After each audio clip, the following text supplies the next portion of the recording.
eu sou Amanda de Alcântara, apresentadora do programa Mais Vida e Comportamento aqui nos estúdios da rádio JSV.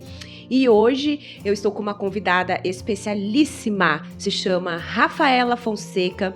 Ela é especialista em psicologia hospitalar e ela tem uma grande experiência em falar sobre adoecimento e cuidar daqueles que estão adoecidos psicologicamente ou fisicamente. Como que você está se observando nesses últimos tempos? Você tem cuidado da sua saúde? Você tem alinhado a sua saúde mental à sua saúde física? É sobre isso que nós vamos falar agora, dos sintomas que o nosso corpo denuncia, que está algo diferente, alguma coisa não funcionando muito bem na vida psicológica. Vamos conversar hoje, então, com a minha querida Rafaela. Obrigada por ter aceito, né, o meu convite, estar aqui mais uma vez. Eu que agradeço, prazer estar aqui com você. Obrigada.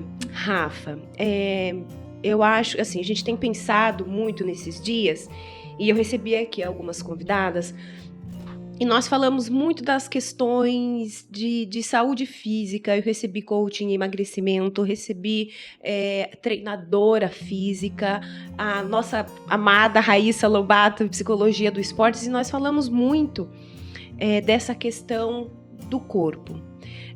E você é especialista em psicologia hospitalar que cuida deste corpo já bastante adoecido, e o seu trabalho é promover saúde, é isso? O que um psicólogo hospitalar, né, desta área, qual é a contribuição deste profissional nesses ambientes, Rafa? Então, assim, só para entender um pouquinho, né? Dentro do hospital, o meu papel, né, quando esse paciente ele tá lá, então ele já está com alguma doença, ou ele passou por algum momento, um acidente, então ele já está adoecido, né? Então eu vou até ele nessa questão para entender o que está acontecendo, né? Esse manejo dessas emoções e de que maneira que eu posso ajudá-lo. Sim, a promoção de saúde ela tem que estar ali, né, em primeiro lugar. E não é só o paciente, né? Eu também trabalho com esse familiar, com esse cuidador, com essa equipe que também, se não se cuidar, adoece. Né? Então, a gente já está nesse contexto aí do adoecimento mesmo. Né? Até mesmo no consultório, quando esse paciente ele me procura. Né? De que maneira que ele vai lidar com essa situação? Porque ninguém espera ficar doente. Ninguém espera ficar doente, mas a gente também não se cuida muito, né, Rafa? Exatamente. Eu acho que isso é uma questão também que inclusive a gente até trabalhou nas outras entrevistas, essa questão do cuidado, porque a gente só vai ao médico quando tá doente, e ao psicólogo a gente vai nunca, né? No caso, nós vamos, né? Sim. Eu não largo a minha terapia por nada, porque se a gente não, o nosso trabalho é cuidar da saúde mental.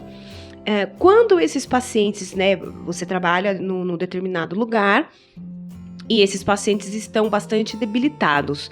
Nesse momento que, por exemplo, um paciente está desenganado pelos médicos, eu não sei se essa palavra, até se não for essa palavra, me corrija, por favor. Mas neste ambiente, onde tem muito adoecimento, aí tem que lidar. Quais as maiores questões que se lida nessas horas de um adoecimento deste corpo prestes a pessoa partir? Então, assim, quando a gente fala do médico, para ele manter esse paciente vivo, né? E nem sempre isso acontece. Às vezes o paciente já chega adoecido, tem uma questão de uma doença crônica, pode acontecer, né? E aí a gente vai até esse paciente para poder entender como que ele está vivendo essa situação, né? Porque às vezes para o paciente está tudo bem, outros pacientes já não aceitam, né? Então eu vou até ele para poder entender esse contexto e trabalhar com ele em cima do que a gente tem ali, aqui e agora. Nossa, que difícil. E nem sempre, né? Não nessa questão só de morte em si, né? Mas é o que eu te falei, ninguém espera ficar doente, mas também ninguém tem se cuidado. As pessoas, elas aqui e agora, mas e eu? Eu cuido do outro, mas eu tô me cuidando? Nem sempre isso acontece. E nós potencializamos muitas vezes, né? As coisas vão acontecendo e a gente não se cuida e algo nos para. E aí, quando a gente para, é que a gente percebe que eu podia ter feito mais, eu podia ter feito diferente. E se? Né? E aí vem os porquês e às vezes não dá tempo. E aí, quando não dá tempo? E a família? Uhum. Como que trabalha com a família nessas horas? Então, a família, às vezes ela tá ali presente, nem sempre. Quando a família não é presente, a gente tenta esse acesso, né? Se for o caso. E é muito importante. Porque no caso desse paciente adoecido, a família também, se não se cuidar, adoece. E ela precisa trabalhar com esse paciente. Aí ela precisa entender as necessidades desse paciente. Aí vai começar toda aquela mudança de rotina, né? Quem vai ter que cuidar, quem vai ficar à disposição, tem alguém para fazer isso. E fica uma situação delicada, né? Eu lembro, o meu avô, quando ele era vivo, a minha família, acho que, assim, se eu me lembro bem, na época não quiseram colocar um cuidador de fora. Então, quem ficou cuidando do meu avô na época, faz, sei lá, 15 anos que ele faleceu, não me lembro bem, foi a minha tia mais nova.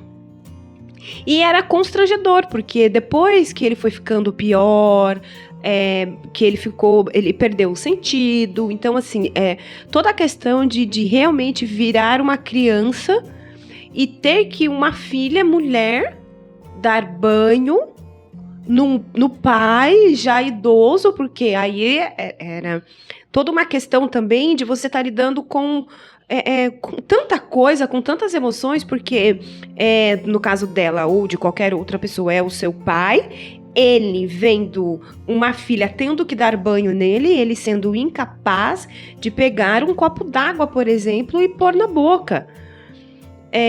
O trabalho do psicólogo nessas horas, porque aí eu fico pensando assim, quais as emoções ficam mais latentes?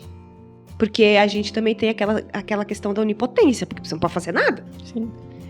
Mas a família também, por um outro lado, fica chocada. Alguns se afastam nessas horas. Quais as emoções que você mais tem visto, Rafa, que estão aflorando e que ficam mais afloradas nesses contextos da pessoa já estar partindo? Então, assim, só vamos voltar um pouquinho. Quando esse paciente adoece, no caso do seu avô, né? Então, aí entra a questão da lógica aí da vida, né? Que os pais partem primeiro e depois os filhos. Então, já tem essa inversão de papéis. Certo. Para esse paciente, né, eu vou ter que depender de alguém. Eu nunca precisei depender. Criei 10 filhos e agora um tem que cuidar de mim. Isso, aí entra a questão né, eu não posso mais fazer as coisas, eu tenho que depender. Para essa filha que estava cuidando, como que é cuidar do meu pai? Sendo que, por mais que eu faça, ele não corresponde, porque é uma doença ali que toma conta, né? Então, o psicólogo, nesse sentido, ele vai ajudar essa família a se reorganizar, né? E aí, será que ela tá bem cuidando dele? Será que ela não precisa também parar um pouquinho e ter uma troca de cuidadores? Quem pode fazer isso por ela? Né? Porque essa família tá perdida. E essa rotina muda totalmente. Sim, muda, porque mudou, né? Na verdade, já fazem alguns anos que ele nos deixou, mas ele era muito complicado, porque imagina, você me conhecendo, você vê alegria em vida. Você imagina ele era o triplo, né? A nossa família, ela herdou esta alegria, aquela coisa. Imagina, ele teve 13 filhos. 3, quando pequeno, faleceram, mas na vida adulta, os 10 filhos com a renca de filho, ou seja, uma renca de neto, que já tinha bisnetos. Então, eles moram em outra cidade, mas a casa era pura alegria. E de repente você vê alguém, agente da alegria, que era um alicerce, daqui a pouco a pessoa definhando, é um processo, né, muito difícil. Claro, passaram-se muitos anos, hoje a gente já se acostumou com a ausência, etc e tal. Mas quando você fala assim, eu ainda penso, nossa, nós fomos abençoados, porque alguém cuidou. Sim. Porque se a gente vai em alguns abrigos de idosos, não tem cuidadores. Eu trabalho em algumas instituições que as famílias não querem, ou não conseguem, ou abrem mão. Eu não Tem várias situações. É muito complicado. A gente precisa observar mesmo, né? A nossa profissão tem crescido muito, né, Rafa? E a sua área de psicologia hospitalar, ela tem sido, assim, essencial para contribuição, né, na nossa sociedade, no trabalho, nos serviços oferecidos. Por mais que a gente veja que as pessoas não estão se cuidando, mas a nossa área de psicologia, ela está crescendo e as pessoas estão abrindo um pouco mais a mente. Rafa, a gente vai para um pequeno intervalo e já a gente volta. Até já! Olá, voltamos com o programa Mais Vida e Comportamento, aqui na Rádio JSV. Eu sou Amanda de Alcântara, que apresento este programa, e hoje aqui com a minha convidada, Rafaela Fonseca, ela que é especialista em psicologia hospitalar, e nós estamos falando hoje sobre o adoecimento, sobre os sintomas do nosso corpo, através dos sintomas psicológicos e emocionais. Rafa, estávamos falando da questão do adoecimento no idoso, por exemplo. Eu te contei o caso do meu avô. Então vamos lá, então você falou que um dos papéis do psicólogo é reorganizar. Quando você fala em reorganizar qualquer situação nesse sentido de família, que tem alguém adoecido, você está falando em reorganizar o quê? Para as pessoas entenderem melhor. Então, quando eu digo reorganizar, é ajudar essa família a se reorganizar. Mas você diz no dia a dia? Nós podemos, nesse auxílio, tanto no dia a dia, nesse contexto social, e para esse paciente também, né? Porque primeiro que ele já perdeu algumas coisas importantes da vida dele, principalmente o direito dessa autonomia, né? Já começa por aí. E aí esse paciente ele vai precisar de alguém. E quem vai ser essa pessoa? Então alguém tem que estar com ele. Seja família, seja amigos. Quem é essa rede de apoio desse paciente? Ou um cuidador, talvez contratado. Então, nesse sentido, o psicólogo ele pode intermediar sim. Né? Eu acho que é um papel muito importante. E esse apoio não fica só para o paciente, ele entra também para o familiar. Tá. Nesses casos, por exemplo, aquele quem cuida também desenvolve algum sintoma? Aparece algum sintoma naquele que cuida? O que você mais tem observado, Rafa, que fica nas pessoas? Sim, esse cuidador ele também precisa se cuidar. Porque o que acontece? Ele para de viver a vida dele para cuidar desse paciente, em muitos casos. E aí ele vai se isolando. Ele tem medo que aconteça alguma coisa, ele não quer sair de perto desse paciente. Né? Então ele precisa estar ali também em contato com ele. Ele precisa estar em sintonia com ele. E é o que eu sempre falo para os meus pacientes ou para os cuidadores. Cuide de vocês. Porque para vocês passarem esse cuidado a alguém, vocês têm que estar bem. Né? Senão essa pessoa adoecida, você também adoece. E aí a gente faz como? Quem vai cuidar de você? Entendi. Então, a pessoa que cuida também precisa ser cuidada. É a mesma coisa nós, enquanto psicólogos. Sim. Né? A gente também precisa da nossa terapia. Que senão a gente adoece. A gente adoece e vai fazer caca. Sim. Né? A gente precisa disso. Ô, Rafa, e um paciente terminal, por exemplo? Você tá lá no hospital, no local onde você trabalha, e a família chega pra você e fala: Rafaela, pelo amor de Deus, preciso que ele viva. Como segure, pelo amor de Deus, ele precisa viver. E aí? O que você precisa fazer? Em muitos, assim, esse caso em específico da família pedir, é muito difícil a família pedir dessa maneira, né? Mas, às vezes, a gente precisa dar um auxílio aí. Por quê? Muitas vezes esse paciente já entendeu e para ele tá tudo bem. Né? Então, a gente vai trabalhar com essa família, porque perder alguém é muito difícil. Né? E a dor daquela pessoa é muito individual, é muito particular. E, às vezes, ela também nem quer ver o psicólogo naquela hora. Então, tem mas a gente é tão legal. Sim, mas só dela saber que ela tem alguém que ela pode contar, isso já ajuda e contribui muito.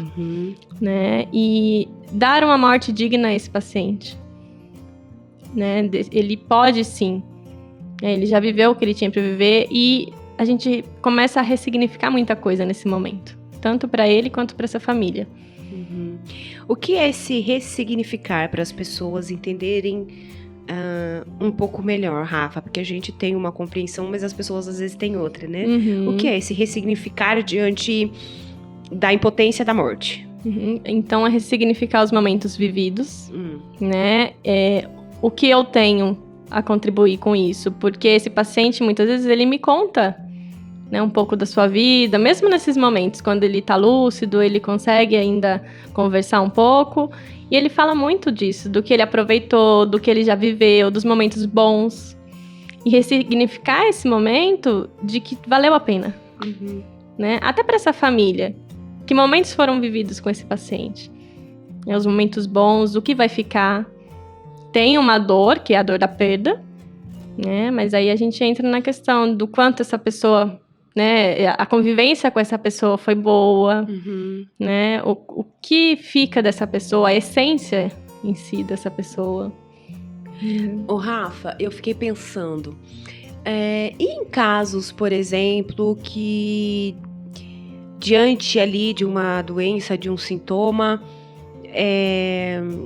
a família, aquele que fica invadido por uma emoção culpa, sentimento culpa.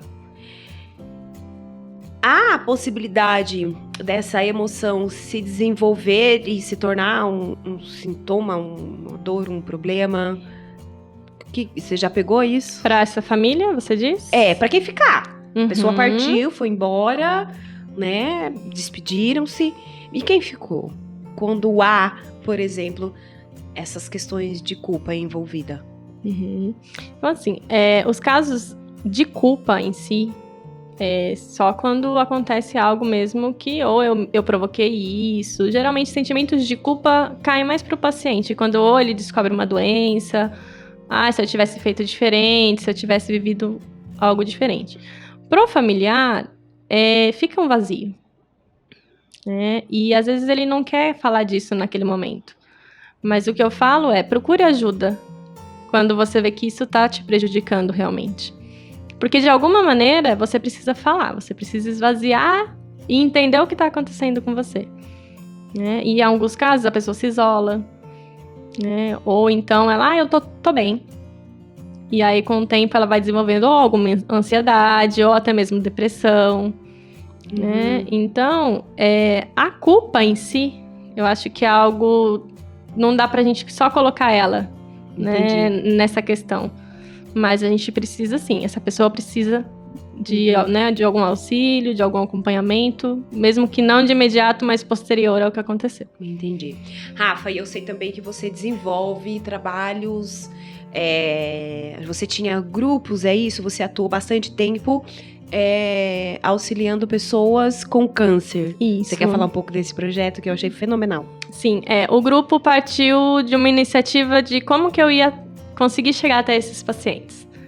Então, no meu consultório, eu resolvi abrir o grupo gratuito. E aí cada encontro eu faço um tema para pacientes oncológicos. E é muito bacana. Então, assim, vem pacientes que já passaram pelo tratamento, pacientes que acabaram de ser diagnosticados, e é uma troca muito interessante, né? E é um momento nosso, que eles podem falar dos seus sentimentos, né? Então... Nossa, que legal. E esses grupos ainda estão acontecendo? Como que tá a demanda deste grupo? Porque às vezes as pessoas, né, você pode falar, você pode divulgar, não tem problema. Ainda está acontecendo esses grupos? Eu precisei dar uma pausa, mas pretendo voltar agora, em breve, né? Então eu divulgo esses grupos nas redes sociais e aí ele continua gratuito, eu só peço para fazer a inscrição, mas eu pretendo voltar sim. Ai, volte! Eu pretendo voltar, é algo muito rico.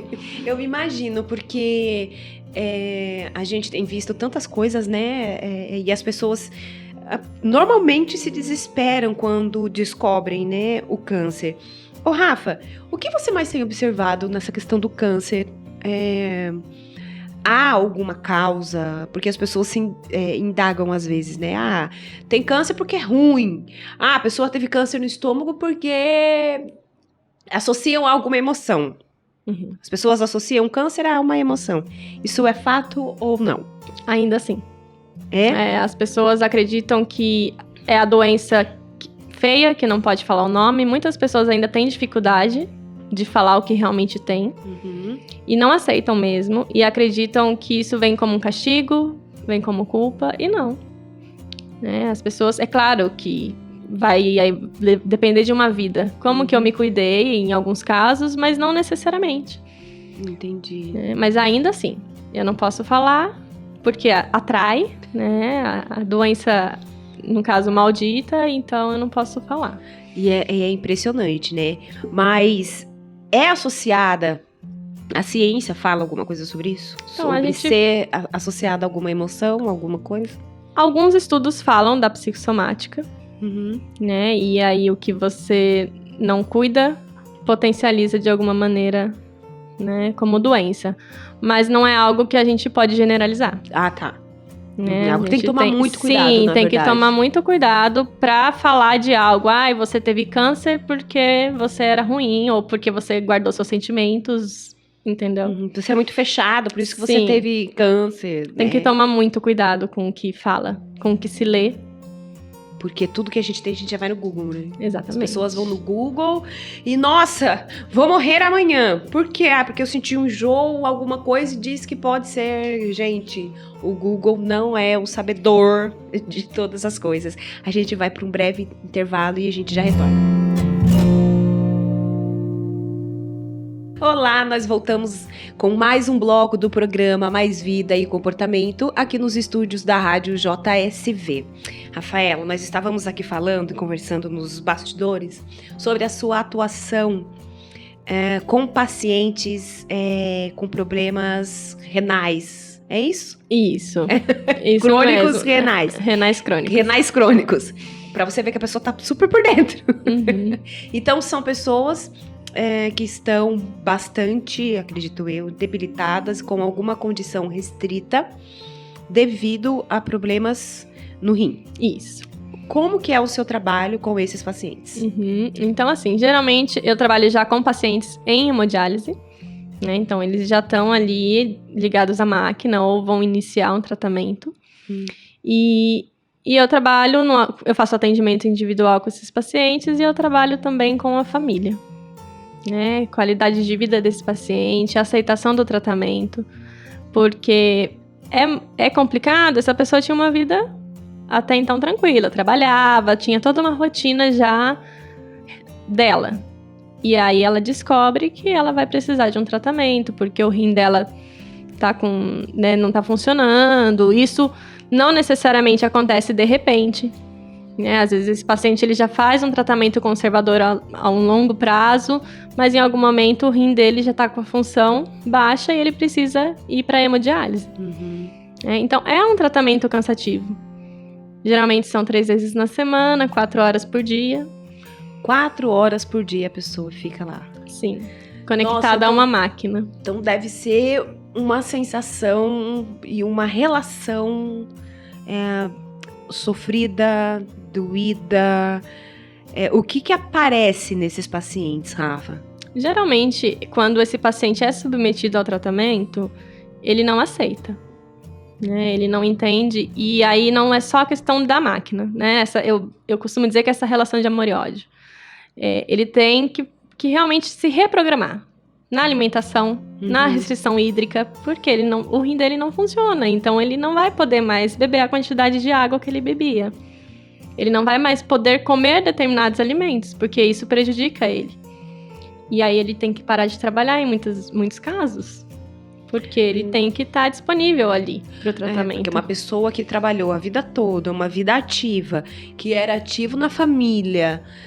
ia buscar o pão, ia para trabalhar, levava as crianças para a escola, bancava uma casa, e agora? Sim, e é o que a gente falou um pouquinho antes. Algo me parou. E agora? E aí ele também vai precisar, a gente volta a falar da família, ele vai precisar do apoio de alguém.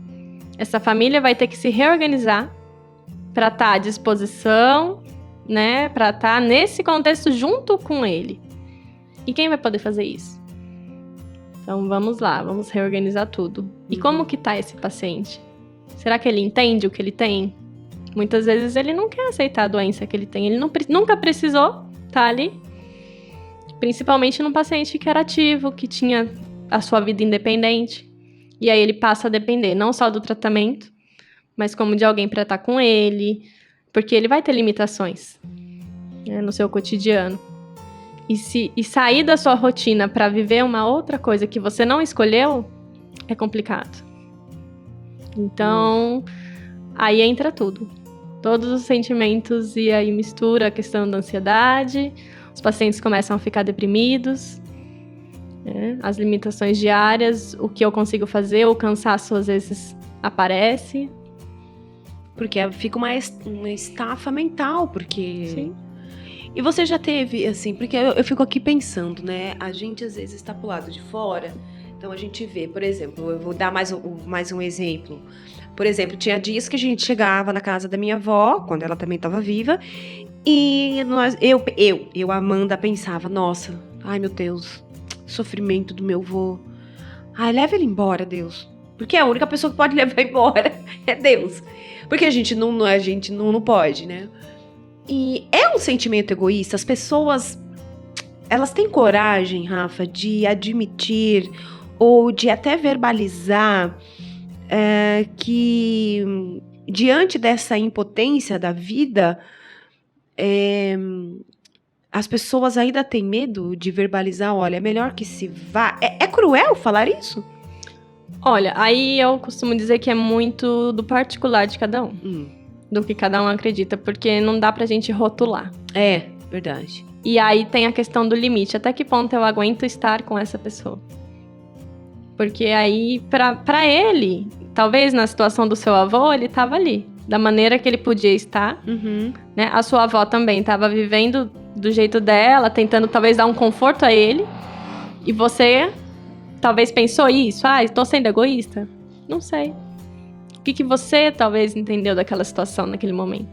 É a mesma coisa para um cuidador de um paciente crônico ou de um paciente terminal. Até que ponto esse cuidador tá ali por inteiro? O que ele teve que abdicar da vida dele para estar ali? Será que ele dá conta? Então envolvem muitas questões que a gente não deve rotular. Né? Infelizmente a gente ainda tem essa questão das pessoas olharem e julgar, mas não devemos rotular ninguém.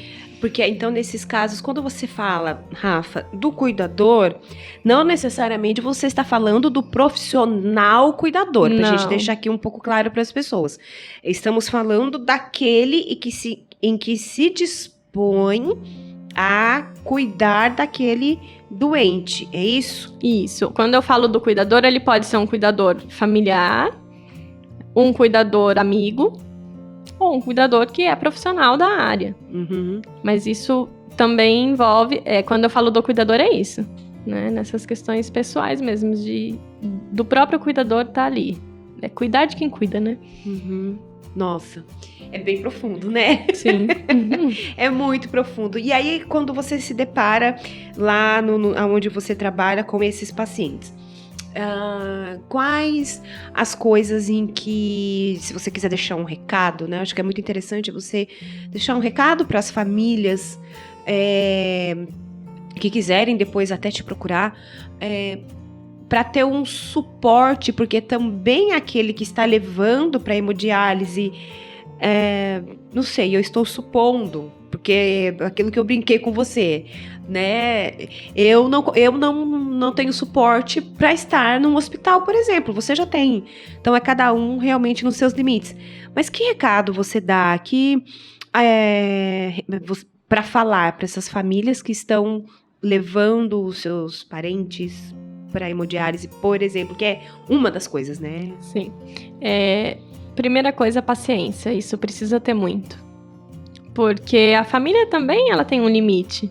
Esse limiar, até que ponto eu consigo? Até que ponto eu tô me doando a ele? E aí a paciência do quê? Das limitações desse paciente. Entender o que ele o que tá acontecendo com ele, até que ponto eu posso ajudá-lo, mas e eu? Porque essa pessoa também tem uma vida além desse paciente. Então eu sempre falo para os acompanhantes, cuidem-se, porque vocês precisam estar bem para apoiar quem precisa de vocês. Uhum. Então, não se esqueçam, eu sempre falo isso para eles. Certo. Eu já vi casos, eu já vi situações, não na minha atuação clínica, na minha vida cotidiana, e de pessoas que, bom, eu não quero cuidar, não vou cuidar, tchau. Acontece. E aí? Tem casos que às vezes a família não quer mesmo. E a gente entra numa questão muito importante, Amanda, de quem foi esse paciente ao longo da sua vida? Ui. Tem isso também. Nossa, pesado, né, Rafa? Pode acontecer. Quem ele era? Por que essa família não quer estar com ele? Então a gente tem que ter esse olhar mais aprofundado, porque pode acontecer sim, e às vezes ninguém quer estar com ele. Mesmo nesse sofrimento, as pessoas às vezes abandonam. E aí, o paciente fica mais adoecido ou não? Psicologicamente, ou sim. Ele fica muito afetado, fica pouco afetado? Ele entra nessa questão do vazio e de uma solidão mesmo. Porque aí essa família também já cansou, talvez, de quem ele foi. E aí a gente tem que fazer um trabalho de uma reconstrução aí, porque independente do que aconteceu, é agora. O que dá pra gente fazer com isso? Então, E eu fico pensando no agora, né, Rafa? É agora. Olha, nós temos isso agora. Ah, mas ele fez ou ela fez isso, aquilo outro. Ok. Entendemos o seu sofrimento, compreendemos, é justificável, mas temos essa situação agora. Sim. E ninguém pensa muito no agora. Eu já tô ficando desesperada aqui. A gente não pensa no agora, estamos aqui. O impossível nunca pensa quer dizer, na verdade a gente só vive o agora, né? E vive no automático. E vive no automático, todo mundo. Não posso generalizar. Em dias que estamos vivendo hoje, né? Brinquei com você, falei, nossa, a gente que tem jornada dupla, tripla, a gente se desdobra. E até que ponto isso também é saudável, né, Rafa? Porque a gente não precisa ficar trabalhando tanto desse jeito, né? Sim. E a gente vai enlouquecer. Enfim. A gente vai para um breve intervalo e retomamos já já. Olá, voltamos agora para o último bloco do programa Mais Vida e Comportamento, aqui nos estúdios da Rádio JSV, e eu sou Amanda de Alcântara, hoje ao meu lado a psicóloga hospitalar Rafaela Fonseca. Rafa, a gente falou nesses outros blocos sobre o adoecimento. Vamos falar um pouco sobre saúde? Sim. Porque a gente precisa encerrar daqui a pouco, mas... falamos de quando os sintomas aparecem, talvez se há, né, algumas explicações o porquê adoecemos. Mas, Rafa, o que é importante para nós, o que nós precisamos saber e entender da psicologia para evitar ou prevenir o adoecimento do corpo, né, claro que entrelaçado ao psicológico? Então, quando a gente fala em adoecimento, muitas vezes essa doença, ela já está ali. E como que eu faço para eu não adoecer? Eu acho que entra, talvez, no senso comum de se cuidar no todo. Não adianta eu me alimentar bem, ou eu faço uma atividade física. E mentalmente, como que eu estou? E os meus sentimentos, aonde eles se encontram? E as pessoas, elas não... Ultimamente, acho que elas não estão sentindo. Eu costumo dizer, permita-se sentir. Eu posso ficar triste. Eu posso estar alegre. E às vezes essas pessoas, não. Eu tô triste, e aí elas não se cuidam, e aí isso vai acumulando. Isso para todos os sentimentos. As mágoas, as raivas, tudo. Então, cuide-se num todo. Num todo... Tanto na alimentação, né, uma vida saudável, mas busquem uma ajuda. Eu acho que talvez, por ser psicóloga, uma terapia seria o essencial. Ideal. Não procure um médico quando já estiver sentindo algo. A gente costuma procurar as coisas quando já estão acontecendo. Sim. Então, acho que a prevenção do todo, Uhum. no geral aí. Certo. Ai, Rafa, eu fico aqui pensando, né? É muito difícil, né? Porque quando a gente pensa em saúde, quando a gente vai falar também né, dessas questões do adoecimento, como o nosso corpo, ele fala. O nosso corpo, ele tá falando assim... O tempo todo. O tempo todo. Quando a pessoa consegue perceber que as emoções estão sendo gritadas deste corpo. Tá. Além desses adoecimentos que a gente falou de coisas crônicas, né? De doenças crônicas. Uhum. Eu acho que hoje, Amanda, as pessoas estão tendo pouco espaço dentro das suas casas para falar de seus sentimentos. Né? Eu não vou envolver muita coisa, porque senão a gente vai entrar num outro assunto. Mas as pessoas têm guardado muito. Porque talvez elas não encontrem lugares para falar disso. Né? Então, assim, sintam-se seguros para conversar com pessoas de sua confiança. Fale dos seus sentimentos. Não tenham medo de falar dos seus sentimentos. Uhum. Né? Mas fale, não exponha isso. Né? Talvez em rede social. Acho que isso envolve muita coisa. Né? E aí, quando a pessoa... Então, você está me dizendo que quando as pessoas aprendem a falar sobre si, a se observar, a se analisar um pouco mais, as chances deste corpo gritar uma doença é menor? Não digo que é menor, mas a partir do momento que você se conhece, eu falo isso no todo. Se você tiver com uma unha encravada, vai doer. E aí, o que você faz? Você vai tentar solucionar. Então, se algo não tá legal em você, procure ajuda. Seja com qualquer profissional. Principalmente dos sentimentos. Não guarde pra você. A pessoa pode compartilhar isso com alguém. Uhum. Né? Então, assim, esvazie o que tá aí dentro. Porque depois o preço pode vir, né, muito caro. Quando as pessoas... eu queria que você falasse só um pouquinho, Rafa, sobre um prognóstico, por exemplo, da pessoa quando chega até você que descobriu que tem câncer. Me dá uma palavra para essas pessoas, depois que elas descobriram, que detectou, que vai precisar passar por algum procedimento. O que você fala para essas pessoas? Você quer dar um toque para elas? Hoje a medicina avançou muito, Amanda. Então, as pessoas, elas também precisam perder um pouquinho esse medo do câncer. O câncer ainda assusta. Né? Ele assusta num todo.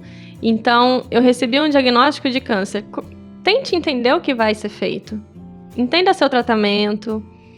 Faça de acordo com o que o médico te avaliar. Você vai ter um segmento aí.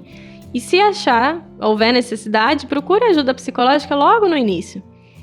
Às vezes as pessoas não querem, porque elas já estão tão perturbadas, tão confusas, que isso não é o essencial para elas.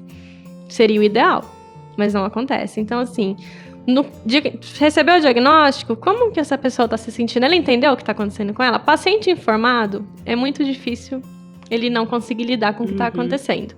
Ele tem o apoio dessa família? Olha a gente falando da família de novo. Essa família entendeu? Ela pode contar? Então aí a gente tem um link. E o que não falar para uma pessoa com câncer? Olha, você é vitoriosa, você é guerreira.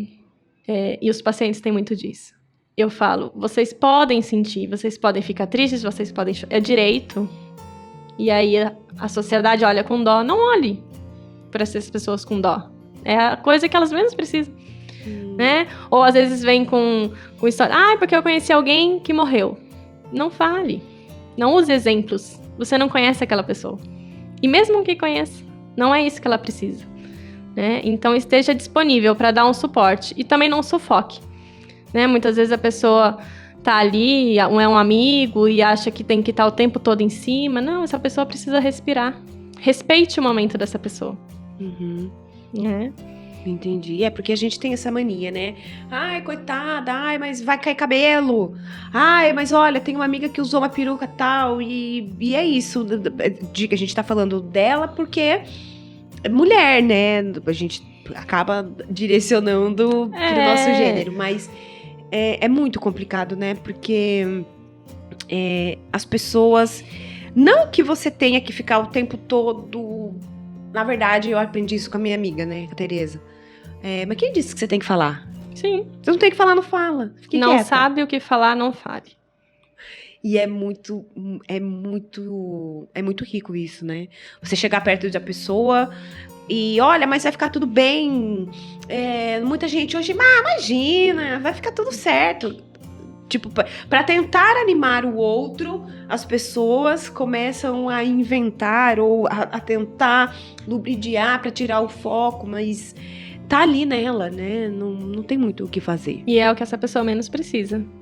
Então, respeite a particularidade dessa pessoa. Uhum. Se ela quiser, acho que isso é algo muito importante. Será que ela quer a minha presença? Então, respeite os momentos dela. E se ela não quiser, tudo bem. É o tempo dela. Sim, né? Porque acho que fica todo mundo tão preocupado, tão empenhado em ir lá dar uma palavra, um conforto, e acaba, às vezes, os pés pelas mãos e deixando o outro mais arrasado, né? Com certeza. Nos pacientes, na hemodiálise, por exemplo, isso acontece bastante? Sim, principalmente do convívio social. Talvez os amigos, ou eles deixam de ver, ou o próprio paciente se afasta. Isso acontece bastante, eu acho que no paciente crônico em geral. E é uma boa se afastar? Depende. Às vezes esse paciente ele vai precisar desse afastamento inicial, mas não um isolamento. Porque a tendência é ir pro isolamento. Eu não digo assim no início. Sim. Mas, sei lá, no meio de um tratamento ou no decorrer, pelo que eu vejo, a tendência é se isolar mesmo. E às vezes esse paciente está com vergonha também. Nossa, é tanta coisa que esse paciente tem que lidar. Envolve muita coisa. É vergonha, é culpa, é medo. É a impotência. A impotência, é o corpo que você tá vendo que tá indo embora, é a juventude muitas vezes, é a família que pode ir e você não sabe ao certo e enfim. É muita coisa, Amanda. É muita coisa. Eu quero te agradecer por ter aceito o meu convite tão prontamente, por estar aqui comigo nessa nova jornada. Você quer deixar o seu recado, quer deixar os seus telefones de contato para divulgar o seu trabalho? Fique à vontade. Eu que agradeço, né, o convite, foi um prazer estar aqui com você. E eu também atuo no consultório. E se alguém precisar, pode entrar em contato pelo WhatsApp, que é o 98191-6331. As redes sociais é psicóloga Rafaela Fonseca, Facebook ou Instagram. Obrigada, Rafa. Eu que agradeço. Já fica aberto um novo convite pra gente falar sobre saúde e adoecimento. Claro. Eu sou Amanda de Alcântara, do programa Mais Vida e Comportamento, e a gente fica por aqui. Obrigada.